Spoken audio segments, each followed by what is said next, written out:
Assalamualaikum warahmatullahi wabarakatuh. Rahayu, rahayu, rahayu. Salam sehat dan bahagia selalu untuk kita semua. Dulur-dulur sinau urip, dimanapun panjenengan berada. Pada malam hari ini, Mas Wahyu ingin memberikan pengertian tentang pentingnya pondasi kehidupan kita. Jadi sebelum kita belajar tentang pengertian atau tentang pemahaman sebuah ilmu, ya, atau apapun lah penyebutannya, yang tujuannya adalah untuk mempermudah, tujuannya adalah untuk membuat agar perjalanan hidup kita ini senantiasa berjalan dengan baik, dengan benar. Ada dua pondasi dasar di dalam kehidupan kita yang tentunya kalau panjenengan, ya, kita semua mampu memahami, mampu mengerti, dan lebih-lebih mampu menjalankannya dengan benar, dengan baik, tentunya dua pondasi ini akan sangat mempengaruhi kehidupan kita, tentunya dalam hal yang sangat positif. Yaitu akan mampu membuat kita bisa menjalani hidup kita dengan jauh lebih mudah, jauh lebih ringan, jauh lebih benar, jauh lebih baik. Kalau kita bicara tentang kehidupan, tentunya ya baik yang bersifat jasmani maupun yang bersifat rohani. Nah, lalu apakah dua pondasi dasar yang sangat berperan penting di dalam kehidupan kita yang wajib untuk kita pahami, wajib untuk kita pelajari? Mas Wahyu pernah sampaikan bahwa hidup kita ini terdiri dari dua perkara, ya. Yang pertama bersifat fakta dan yang kedua bersifat gaib. Lalu apa yang bersifat fakta dan yang bersifat gaib ini? Nah, inilah dua pondasi dasar di dalam kehidupan kita yang wajib kita pahami, wajib kita pelajari, dan wajib kita jalankan dengan baik, dengan benar, agar hidup kita menjadi jauh lebih baik. Yang pertama, yang bersifat fakta,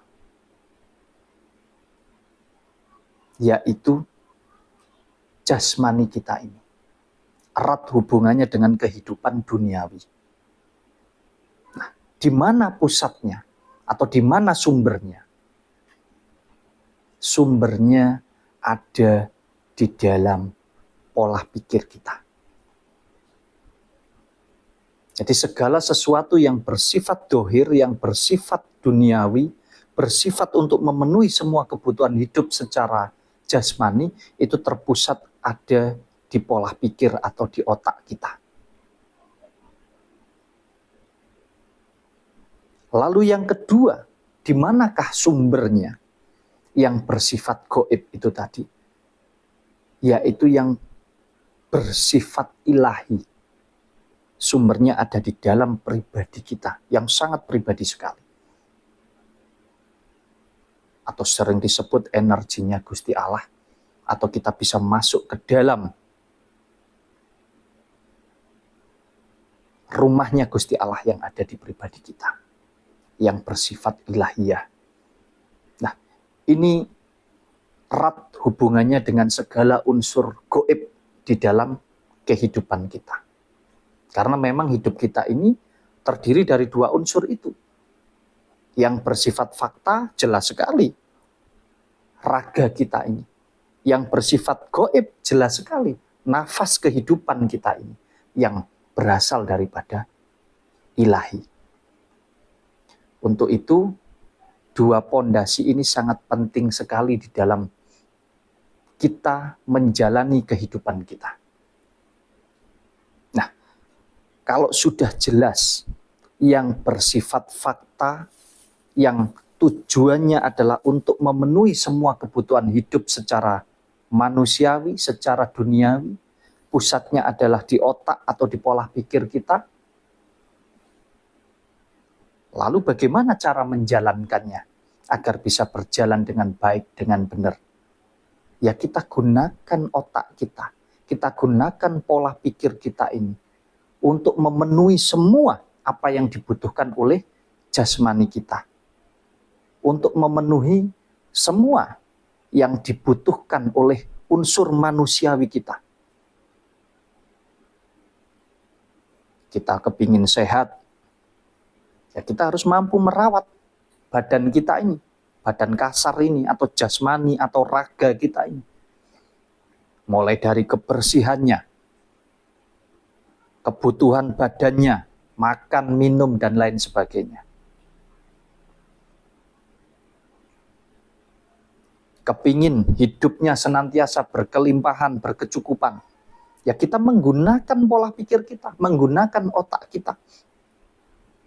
Untuk bekerja dengan baik, bekerja dengan benar. Untuk mewujudkan rezeki atau mewujudkan hal yang bersifat gaib yang tidak ada menjadi wujud, menjadi ada. Jadi rezeki itu kan bersifat gaib. Tapi menjadi fakta manakala kita mampu mewujudkannya. Contohnya, kita tidak punya uang. Lalu kita harus berikhtiar secara manusiawi. Bisa melalui bekerja, bisa melalui berdagang, dan lain sebagainya. Ini kan kita proses menciptakan hal yang tidak ada. Atau hal yang gaib ini tadi menjadi wujud, menjadi nyata. Nah setelah nyata, kita dapatkan dalam bentuk uang, kita gunakan lagi sebagai alat tukar untuk memenuhi apa yang kita butuhkan. Jadi semua yang bersifat fakta untuk memenuhi kebutuhan hidup duniawi kita terpusat ada di pola pikir kita. Jadi kita mau hidupnya enak, mau hidupnya susah, mau sehat, mau sakit, mau sengsara atau tidak, semuanya bergantung daripada pola pikir kita. Tinggal kita bagaimana mampu menjalankan pola pikir kita ini dengan baik, dengan benar, sesuai dengan apa yang kita inginkan. Nah, lalu bagaimana Mas Wahyu dengan unsur yang bersifat rohani atau bersifat ilahiyah ini tadi? Fungsinya apa? Bagaimana cara kita untuk menjalankannya? Ini boleh dibilang mudah, boleh dibilang susah. Jadi istilahnya ya mudah, ya susah, ya mudah, bergantung kepada kita lagi. Sekali lagi, Gusti Allah itu tidak bertempat di sebuah tempat yang kita bayangkan mungkin seperti apa, tidak. Gusti Allah itu ada di dalam pribadi kita. Selama masih ada nafas kehidupan daripada Gusti Allah ini, disitulah Gusti Allah masih menjadi satu dengan kita. Lalu bagaimana cara kita memfungsikannya? Bagaimana cara kita menggunakannya supaya bisa menghasilkan sebuah energi untuk mewujudkan segala sesuatu yang kita inginkan secara gaib? Tentunya dengan keimanan. Banyak sekali orang mengaku beriman. Akan tetapi hampir semuanya meragukan keimanan. Nah, kalau kita meragukan keimanan kita, berarti kita meragukan Tuhan, meragukan Gusti Allah.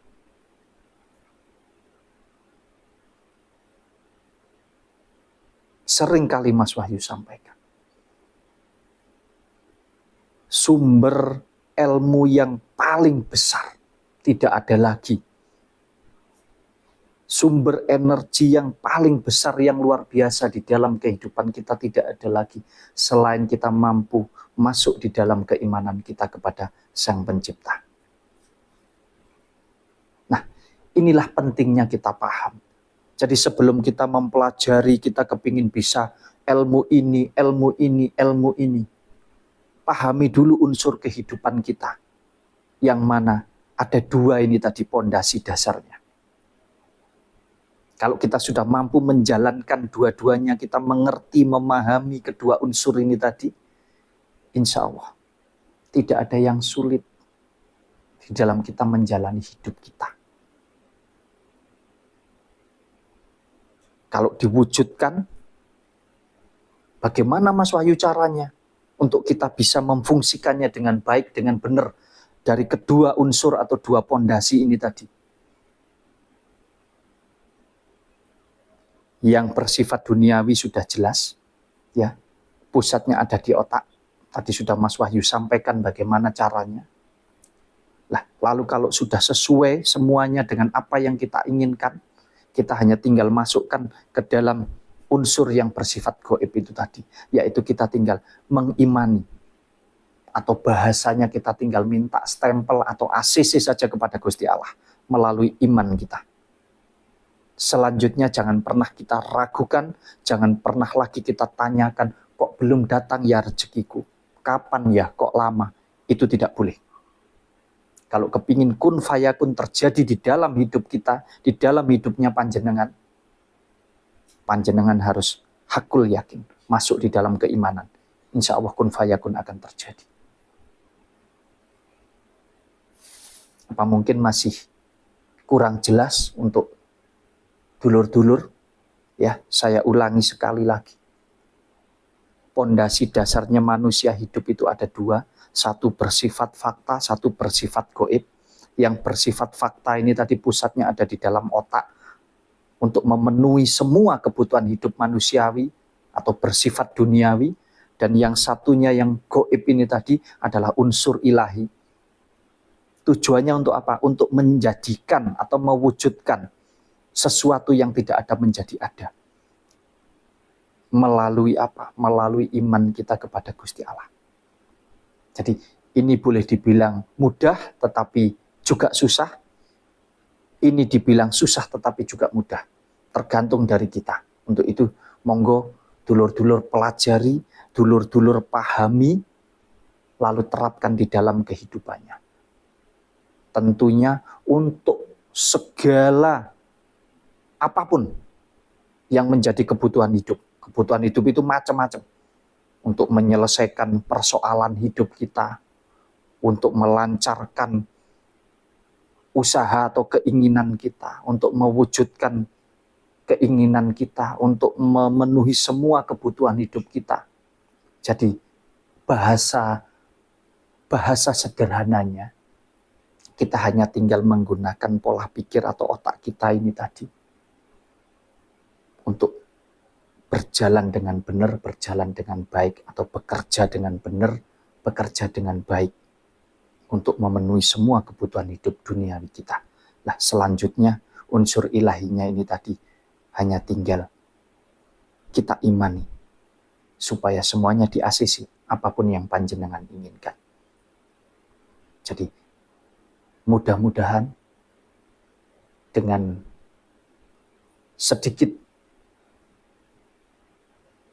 apa yang Mas Wahyu sampaikan ini yang sangat sederhana, yang sangat pendek ini, mudah-mudahan dulur-dulur bisa mempelajarinya, bisa memahaminya, dan mampu menjalankannya dengan baik, dengan benar.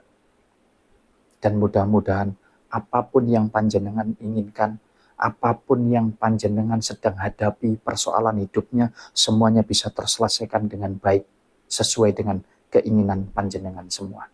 Terima kasih. Semoga bermanfaat. Assalamualaikum warahmatullahi wabarakatuh.